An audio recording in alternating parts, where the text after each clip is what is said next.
आदरणीय प्रधानमंत्री सर, अब मैं आपसे निवेदन करता हूं कि कृपया भारत के उभरते इन संभावनाओं से भरे स्पेस सेक्टर के भविष्य पर अपने अमूल्य विचार प्रस्तुत करें और हमें अनुग्रहित करें।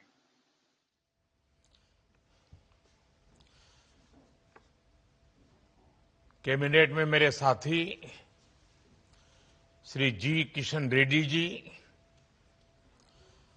आंध्र प्रदेश के उद्योग मंत्री Shri T G Bharat ji, IN space के चेयरमैन श्री पवन गोयनका जी, टीम स्काईरूट, अन्य महानुभाव, देवी और सज्जनों, साथियों, आज देश स्पेस सेक्टर में एक अभूतपूर्व अवसर का साक्षी बन रहा है। आज भारत के स्पेस इकोसिस्टम में प्राइवेट सेक्टर बड़ी उड़ान भर रहा है। स्काईरूट का इन्फिनिटी कैंपस भारत की नई सोच, इनोवेशन और सबसे बड़ी बात यूथ पावर का प्रतिबिंब है। हमारी युवा शक्ति की इनोवेशन, रिस्क टेकिंग एबिलिटी और एंटरप्रेन्योरशिप आज नई बुलंदी छू रही है। और आज ये कार्यक्रम इस बात का प्रतिबिंब है कि आने वाले समय में Bharat global satellite launch ecosystem में एक लीडर बनकर उभरेगा। मैं पवन कुमार चंद्रा और नागा भर डाका को बहुत बहुत शुभकामनाएं देता हूं।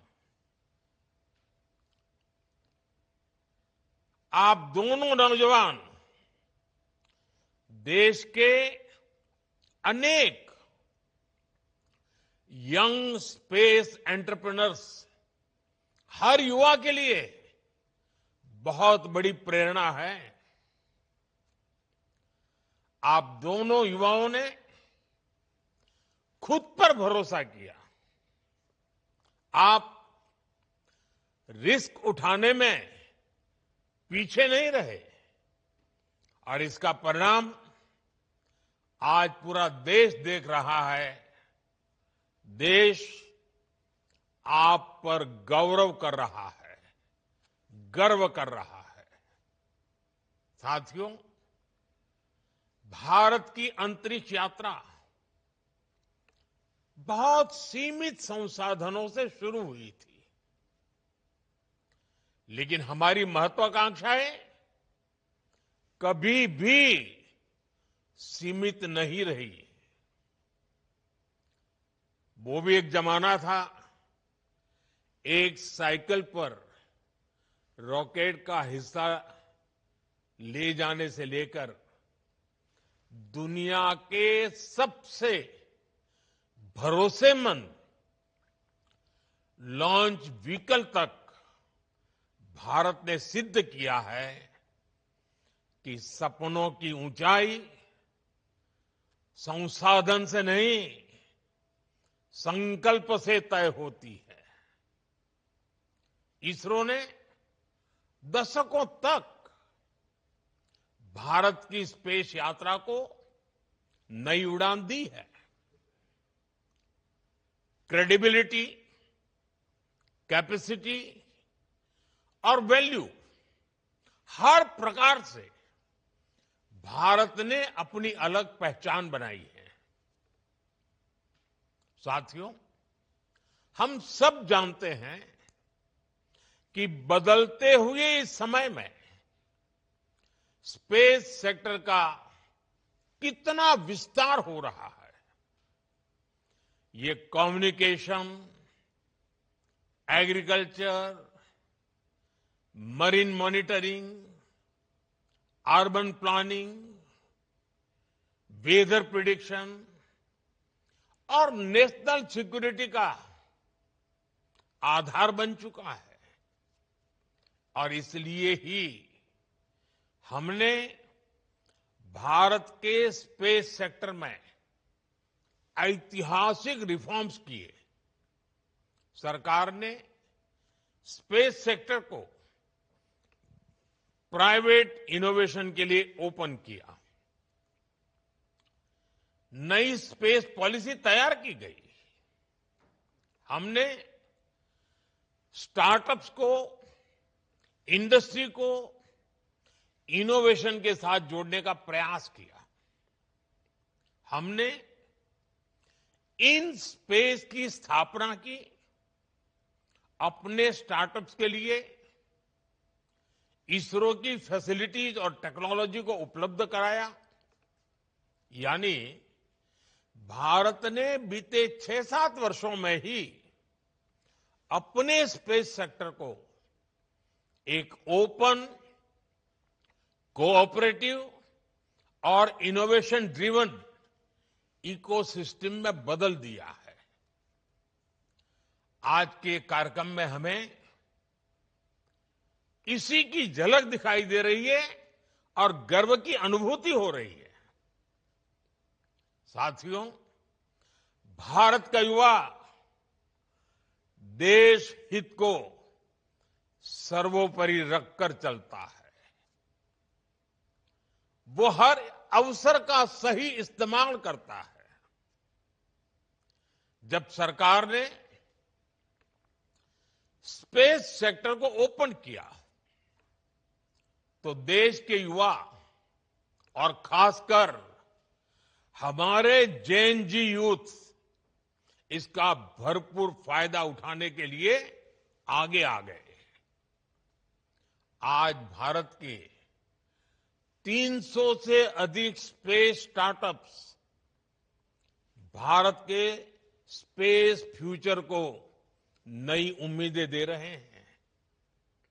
और इसमें भी खास ये कि हमारे अधिकार और हमारे अधिकतर स्पेस स्टार्टअप्स इसकी शुरुआत बहुत छोटी टीम से हुई है। और मुझे इन सबको पिछले 5-6 साल में लगातार मिलने का अवसर मिला है। कभी 2 लोग, कभी 5 साथी, कभी एक छोटा सा किराए का कमरा। टीम छोटी थी, संसाधन सीमित थे, लेकिन इरादे नई बुलंदी छूने के हैं।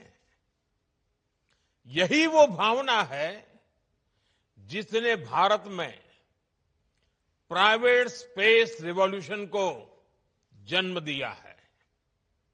आज ये जेन जी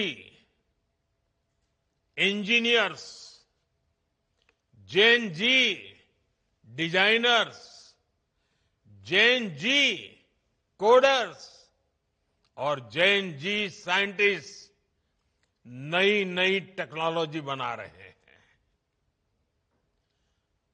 प्रोपल्सन सिस्टम हो,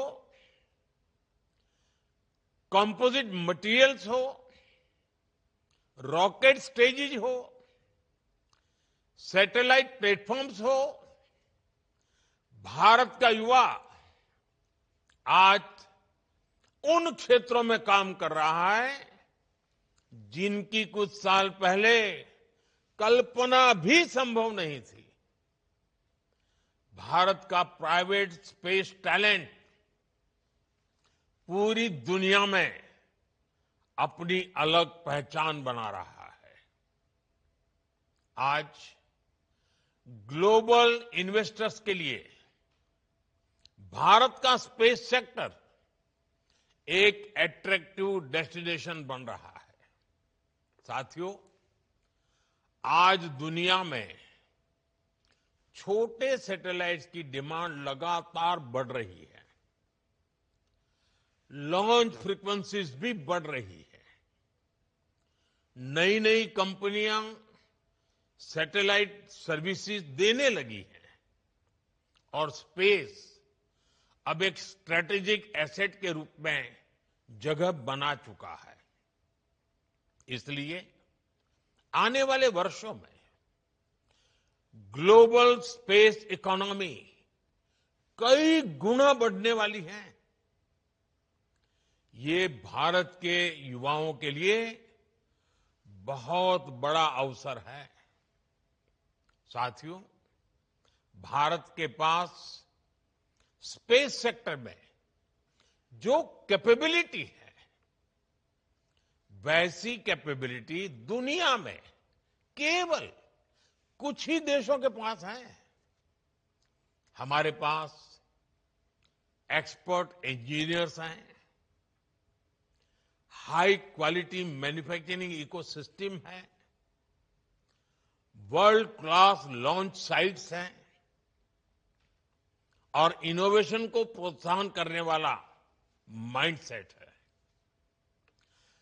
भारत की स्पेस कैपेबिलिटी कॉस्ट इफेक्टिव भी है और रिलायबल भी है। इसी वजह से दुनिया की भारत से बहुत अधिक उम्मीदें हैं। ग्लोबल कंपनीज भारत में सैटेलाइट्स बनाना चाहती हैं, भारत से लॉन्च सर्विसेज लेना चाहती हैं, भारत के साथ टेक्नोलॉजी पार्टनरशिप चाहती हैं और इसलिए हमें इस समय का ज्यादा से ज्यादा फायदा उठाना चाहिए। साथियों, आज जो बदलाव हम स्पेस सेक्टर में देख रहे हैं, वो भारत में हो रहे स्टार्टअप रिवॉल्यूशन का हिस्सा है। बीते एक दशक में अलग अलग सेक्टर्स में स्टार्टअप्स का नया दौर शुरू हुआ है। फिनटेक हो, एग्रीटेक हो, हेल्थ टेक हो, क्लाइमेट टेक हो, एजुटेक हो, डिफेंस टेक हो, हर क्षेत्र में भारत के युवा, हमारे जैन जी नए समाधान दे रहे हैं और आज मैं दुनिया के जैन जी को भी बड़े आत्मविश्वास से कह सकता हूं कि अगर जैन जी के लिए सच्चे अर्थ में कहीं से प्रेरणा मिल सकती है तो भारत के जैन जी से मिल सकती है। भारत के जैन जी की जो क्रिएटिविटी है, भारत के जैन जी की जो पॉजिटिव माइंडसेट है, भारत के जैन जी की जो कैपेसिटी बिल्डिंग है, ये अपने आप में पूरी दुनिया की जैन जी के लिए आदर्श बन सकती है। आज भारत दुनिया का तीसरा सबसे बड़ा स्टार्टअप इकोसिस्टम बन चुका है। एक समय था जब स्टार्टअप का मतलब केवल कुछ बड़े शहरों तक सीमित था, लेकिन आज भारत के छोटे छोटे शहरों और गांवों से भी स्टार्टअप निकल रहे हैं। आज देश में 1.5 लाख से अधिक रजिस्टर्ड स्टार्टअप्स हैं। अनेकों स्टार्टअप्स यूनिकॉर्न बन चुके हैं। साथियों, आज भारत केवल एप्स और सर्विसेज तक सीमित नहीं है। हम अब डीप टेक, मैन्युफैक्चरिंग और हार्डवेयर इनोवेशन की ओर तेजी से आगे बढ़ रहे हैं। Thanks to Jain ji. आप सेमीकंडक्टर सेक्टर का ही उदाहरण लीजिए। सरकार ने जो ऐतिहासिक कदम उठाए हैं, वो भारत के टेक फ्यूचर की नींव को मजबूती दे रहे हैं। आज देश में semiconductor fabrication units, chip manufacturing और डिजाइन हब्स बहुत तेजी से विकसित हो रहे हैं। चिप से लेकर सिस्टम तक भारत अब एक मजबूत इलेक्ट्रॉनिक वैल्यू चेन तैयार कर रहा है। ये आत्मनिर्भरता के संकल्प का हिस्सा तो है ही। इससे भारत ग्लोबल सप्लाई चेन का एक मजबूत और भरोसेमंद पिलर भी बनेगा। साथियों, रिफॉर्म्स का हमारा दायरा भी लगातार बढ़ रहा है। जैसे हमने स्पेस इनोवेशन को प्राइवेट सेक्टर के लिए ओपन किया, वैसे ही हम एक बहुत महत्वपूर्ण सेक्टर में भी कदम उठाने जा रहे हैं। हम न्यूक्लियर सेक्टर को भी ओपन करने की तरफ आगे बढ़ रहे हैं। इस सेक्टर में भी हम प्राइवेट सेक्टर की सशक्त भूमिका की नींव रखने जा रहे हैं। इससे small modular reactor, advance reactors और न्यूक्लियर इनोवेशन में अवसर बनेंगे। यह रिफॉर्म हमारी एनर्जी सिक्योरिटी और टेक्नोलॉजिकल लीडरशिप को नई शक्ति देगा। साथियों, आने वाला भविष्य कैसा होगा, ये बहुत कुछ आज हो रही रिसर्च पर भी निर्भर करता है। इसलिए हमारी सरकार का बहुत जोर युवाओं को ज्यादा से ज्यादा रिसर्च के मौके देने पर भी है। हमने राष्ट्रीय अनुसंधान फाउंडेशन का गठन किया है, जो आधुनिक रिसर्च के लिए यूथ को सपोर्ट करता है। वन नेशन वन सब्सक्रिप्शन, इससे सभी छात्रों की इंटरनेशनल जर्नल्स तक पहुंच आसान हुई है। 1 लाख करोड़ के रिसर्च डेवलपमेंट और इनोवेशन फंड से देश भर में युवाओं को बहुत मदद मिलने वाली है। हमने 10,000 से अधिक अटल टिंकरिंग लैब भी खोली है, जो स्टूडेंट्स में रिसर्च और इनोवेशन की भावना जगा रही है। आने वाले दिनों में हम ऐसी 50,000 नई अटल टिंकरिंग लैब बनाने पर काम कर रहे हैं। सरकार के ये प्रयास भारत में नए इनोवेशन की बुनियाद बना रहा है। साथियों, आने वाला समय भारत का है, भारत के युवाओं का है, भारत के इनोवेशंस का है।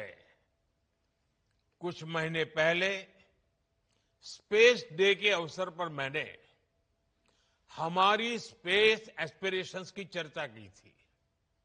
हमने तय किया था कि आने वाले 5 वर्षों में भारत अपनी लॉन्च क्षमता को नई ऊंचाइयों तक ले जाएगा। हमने ये भी निश्चय किया था कि भारत के स्पेस सेक्टर में 5 नए यूनिकॉर्न तैयार होंगे। स्काई रूट की टीम जिस प्रकार आगे बढ़ रही है, उससे ये तय है कि भारत अपने हर लक्ष्य हासिल करके रहेगा। साथियों, मैं भारत के हर नौजवान को, हर स्टार्टअप, साइंटिस्ट, इंजीनियर, एंटरप्रेन्योर को भरोसा देता हूं। और मेरे नौजवान साथियों, ये मेरी गारंटी है, सरकार हर कदम पर आपके साथ खड़ी है। मैं एक बार फिर स्काई रूट की पूरी टीम को बहुत बहुत बधाई देता हूं और उन सभी लोगों को शुभकामनाएं देता हूं जो भारत की स्पेस जर्नी को नई गति दे रहे हैं। आइए धरती हो या फिर अंतरिक्ष, 21वीं सदी को भारत की सदी बनाए। आप सबका बहुत बहुत धन्यवाद, बहुत बहुत शुभकामनाएं।